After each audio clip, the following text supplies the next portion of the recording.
Hello friends, welcome to SSC coaching centre. दोस्तों, SSC GD के लिए इंपॉर्टेंट क्वेश्चन लेकर के आया हूं, तो पूरा वीडियो देखिएगा। चलिए स्टार्ट करते हैं। पहला सवाल है, मीना और उसकी माता की आयु का अनुपात 3:8 है तथा उनकी आयु का अंतर 35 वर्ष है, तो 4 वर्ष बाद उनकी आयु का अनुपात क्या होगा। दो व्यक्ति हैं, एक तो है मीना और एक है मीना की माता। दोनों का अनुपात है 3:8 और दोनों का अंतर है 35 बरस। याद रखें, जब आपके पास अंतर दिया जाए तो आप अनुपात का भी अंतर कर लें। योग दिया जाए तो अनुपातों का योग कर लें, एलसीएम दिया जाए तो अनुपातों का एलसीएम कर लें, गुणनफल दिया जाए तो अनुपातों का भी गुणा कर लें। ठीक है, अब हमारे पास अंतर है तो हम अनुपातों का भी अंतर करेंगे। 8 का और 3 का अंतर आ जाएगा 5, तो इस अंतर में अनुपात के अंतर से यानी कि 5 से डिवाइड कर दो। 5 से 35 7 बार में कट जाएगा। ठीक है, अब मैं 7 का मल्टीप्लाई 3 से करूंगा तो 21 और 7 का मल्टीप्लाई 8 से करूंगा तो 56। यानी कि मीना की आयु हो गई 21 और माता की हो गई 56 बरस। लेकिन उसने जो आयु पूछी है वो 4 बरस बाद की पूछी है, ये तो वर्तमान की निकल के आ गई। तो वर्तमान में यानी कि आज मीना की आयु 21 है, तो 4 साल बाद कितनी होगी, 4 जोड़ दो 25 हो जाएगी। इसकी कितनी हो जाएगी, 4 वर्ष बाद 4 जोड़ दो 60 हो जाएगी। उसने क्या पूछा है, उनकी आयु का अनुपात, यानी कि 4 वर्ष बाद उनकी आयु का अनुपात। तो 4 वर्ष की बाद की आयु निकल के आ गई तो अनुपात भी निकल के आ जाएगा। 5 से 25 5 बार में कटेगा, 5 से 60 12 बार में कटेगा, तो 5:12 ये है सही जवाब। 5:12 ये अनुपात हो जाएगा, बिल्कुल सही अनुपात, जो कि पहले ही ऑप्शन में दिया गया है। क्लियर है? उम्मीद करता हूं सभी को प्रश्न बहुत अच्छे से समझ में आ गया। अब देखेंगे अगला क्वेश्चन। अगला प्रश्न है, एक भिन्न का अंश उसके हर से 4 कम है। अब ये नियम ऑप्शन पे लागू हो रहा है या नहीं, ये देख लीजिए। एक भिन्न का अंश उसके हर से 4 कम है। देखिए, अंश होता है ऊपर वाली संख्या, हर होता है नीचे वाली संख्या, यानी कि ये अंश है और ये हर है। तो भिन्न का अंश उसके हर से 4 कम है, तो देखिए हर से अंश 4 कम है, बिल्कुल सही। दूसरे ऑप्शन में देखिए, क्या ये भी 4 कम है, ये तो 5 कम है, तो ये गलत हो गया, ये आंसर नहीं हो सकता। ये भी 5 कम है, ये भी आंसर नहीं हो सकता। ये 4 कम है और ये 4 कम है, यानी कि या तो पहला आंसर होगा या फोर्थ वाला। सबसे पहले चेक कर लेते हैं पहला वाला। हमारा पहले वाला है 4/8। अब जो नियम है उस पर देखते हैं। 4 कम है, ये तो सही है। यदि अंश को 2 से घटा दिया जाए, अंश में से 2 घटा दें तो 2 बचेगा, 2 घटा दिया तो 2 बचेगा। और हर को 1 बढ़ा दिया जाए, हर में यानी कि नीचे वाले में 1 बढ़ा दें तो कितना हो जाएगा, 9 हो जाएगा, तो 2/9 हो गया। बढ़ा दिया जाए तो हर अंश का 8 गुना है। हर अंश का 8 गुना है, नहीं है, क्योंकि 2 का 8 गुना तो कितना हो जाएगा भैया, 2 का 8 गुना तो 16 हो जाएगा, ये नहीं है, ये भी गलत हो गया। अब एक ही ऑप्शन बचा है, यही सही हो जाएगा, लेकिन हम इसे चेक करेंगे भाई। 3/7 है, 4 कम है हर से, ये तो सही है। दूसरी बार है, अंश को 2 से घटा दें, अंश में से 2 घटा देंगे तो 1 बचेगा, और इसमें 1 जोड़ दें तो 8 हो जाएगा, यानी कि 1/8। क्योंकि हर में 1 जोड़ रहे हैं तो हमने 1 जोड़ दिया, बढ़ाने का मतलब जोड़ दिया। तो हर अंश का 8 गुना है, हर अंश का 8 गुना है या नहीं, 8 गुना है, बिल्कुल। 1 का 8 गुना 8 हो जाएगा। क्लियर है? तो भिन्न ज्ञात करो, तो हमारा डी ऑप्शन बिल्कुल सही है, क्योंकि सभी नियमों को फॉलो कर रहा है। डी ऑप्शन सभी नियमों को फॉलो कर रहा है, यही हमारा सही जवाब हो जाएगा। अब देखेंगे अगला क्वेश्चन। अगला प्रश्न है, पिता की उम्र उसके पुत्र की आयु की 6 गुनी है।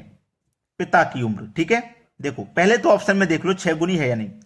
4 का 6 गुना 24, 5 का 6 गुना 30, 6 का 6 गुना 36, 7 का 6 गुना 42। ऑप्शन में तो सभी 6 गुना है, ठीक है। ऑप्शन में तो सभी 6 गुना है, तो पहला ही ऑप्शन हम ले लेते हैं, पिता और पुत्र।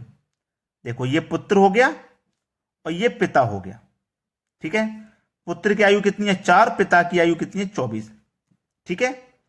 अब देखो 6 गुनी है, तो 4 का 6 गुना बिल्कुल सही है। 6 गुनी तो भाई ये 6 गुनी है, 4×6 24। बोला है 4 बरस के बाद पिता की उम्र उसके पुत्र की उम्र की 4 गुनी होगी। 4 बरस के बाद, तो 4 वर्ष के बाद मतलब इसमें भी 4 जोड़ दो, ये 8 हो जाएगा। ये तो वर्तमान की है ना, 4 वर्ष के बाद के लिए 4 जोड़ देंगे, 28 हो जाएगा, ठीक है। अब देखो 4 गुनी होनी चाहिए, पिता पुत्र की उम्र की 4 गुनी होनी चाहिए, तो 8 का 4 गुना है क्या? ये नहीं है, ये ऑप्शन गलत हो गया। दूसरा ऑप्शन ले लीजिए, इसी के नीचे कर देता हूं। इसकी आयु 5 है, इसकी 30 है। 4 वर्ष बाद इसकी 9 हो जाएगी, इसकी 34 हो जाएगी। क्या ये 9 का 4 गुना है? 9 चौक 36 होता है, लेकिन ये तो 34 है, ये भी 4 गुना नहीं है। इधर ले लो 6 और 36 वाला ले लो, इसमें 4 जोड़ेंगे और इसमें भी 4 जोड़ेंगे, तो 6 में 4 जोड़ देंगे 10, इसमें भी 4 जोड़ देंगे 40। ठीक है, 40 हो जाएगा। 4 गुनी होनी चाहिए, 4 गुनी होनी चाहिए ना, तो 10 का 4 गुना 40, बिल्कुल सही। सी ऑप्शन प्रश्न का सही आंसर है भाई। पहला ऑप्शन भी गलत, दूसरा भी गलत, तीसरे में फॉलो हो रहा है। जो नियम ये फॉलो करवा रहा है वो तीसरे ऑप्शन में फॉलो कर रहा है। ये हमारे प्रश्न का बिल्कुल सही जवाब है। अब देखेंगे अगला सवाल। अगला प्रश्न है, विवेक से अनिल जितना छोटा है उतना ही तरुण से बड़ा है। देखिए, विवेक से अनिल, अनिल छोटा है ना, विवेक से अनिल जितना छोटा है उतना ही अनिल तरुण से बड़ा है। विवेक से जितना ये छोटा है उतना ही ये तरुण से बड़ा है। तो देखो, ये और ये आपस में बराबर होंगे। मान लीजिए अनिल तरुण से 2 साल छोटा है, यानी कि विवेक से अनिल 2 साल छोटा है, इस विवेक से अनिल 2 साल छोटा है, तो 2 ही साल इससे बड़ा है। ये दोनों आपस में क्या है? बराबर है। ठीक है, तो देखो, विवेक से कौन छोटा है? अनिल। तो विवेक में से अनिल को माइनस कर दो, ये दोनों बराबर रहेंगे। अनिल से छोटा है तरुण, तो अनिल में से माइनस कर दो तरुण को, छोटे को माइनस कर दो। ठीक है, चलो, अब ये आपके पास अनिल से छोटा है तरुण। ठीक है, अब देखो, ये माइनस का ए, ये प्लस का ए। अब देख रहा है, ये माइनस का ए इधर जाएगा तो प्लस का ए हो जाएगा। एक ए इधर पहले से, ये भी इधर आ जाएगा तो ये 2a हो जाएगा। और माइनस का टी इधर आके प्लस का टी, इधर भी तो पहले से प्लस का है और प्लस का टी हो जाएगा इधर आके, यानी कि विवेक और तरुण दोनों का प्लस हो गया। अब समझो, विवेक और तरुण की आयु का योग 48 वर्ष है। विवेक और तरुण का जो योग है वो 48 वर्ष है, दोनों का योग बराबर 2a। 2 से 48 कट गया 24 बार में, एक ही, यानी कि अनिल की उम्र निकल के आ गई 24 बरस। डी ऑप्शन बिल्कुल सही जवाब। जो बच्चे ऐसे प्रश्नों से घबराते हैं, परेशान होते हैं कि समझ में नहीं आया क्या लॉजिक था, आज आपको अच्छे से समझ में आ गया होगा। अब देखते हैं अगला प्रश्न। अगला सवाल है, समीर पंकज से उतना ही छोटा है जितना कि वह रमेश से बड़ा है। देखिए, समीर पंकज से छोटा है, यही तो कह रहा है, समीर पंकज से उतना ही छोटा है। ये जो समीर है ना, ये पंकज से उतना ही छोटा है जितना कि वह रमेश से बड़ा है, जितना कि वह रमेश से बड़ा है। ठीक है, तो ये आपस में बराबर हो जाएंगे। पंकज से छोटा है समीर और रमेश से बड़ा है आपका ये समीर। रमेश से बड़ा है ना, क्योंकि समीर जितना पंकज से छोटा है, ये जो समीर है जितना पंकज से छोटा है उतना ही रमेश से ये बड़ा है। तो देखो, पंकज से छोटा है समीर, तो पंकज में से माइनस कर दो समीर को, बराबर समीर से छोटा है राजेश, रमेश, तो यहां पे समीर से छोटा है ना, तो समीर में से, यानी कि एस में से माइनस कर दो रमेश को। ठीक है, अब देखो, पंकज से छोटा था समीर और समीर से छोटा था रमेश, दोनों हो गए ना। अब देखो, माइनस का एस ये इधर आके प्लस का एस, तो ये 2s हो जाएगा इधर, माइनस का आर इधर आके प्लस का, ये पी पहले से प्लस का, आर भी इधर आके प्लस का हो जाएगा। अब देखना, समझ में आ जाएगा सब कुछ। रमेश से समीर की आयु 20 बरस है, इस समीर की आयु जो है वो 20 बरस है। पंकज प्लस रमेश बराबर 2 इंटू समीर की आयु कितनी है? 20। समीर की आयु 20 है, इसकी समीर की आयु कितनी है? 20। ठीक है, पंकज प्लस रमेश बराबर 20 का गुना 2 कर देंगे तो कितना हो जाएगा? 40। ठीक है, पूछा क्या था? पंकज और रमेश की आयु का योग, पंकज और रमेश की आयु का योग कितना हो जाएगा? 40 बरस हो जाएगा। यह सवाल का बिल्कुल सही आंसर है।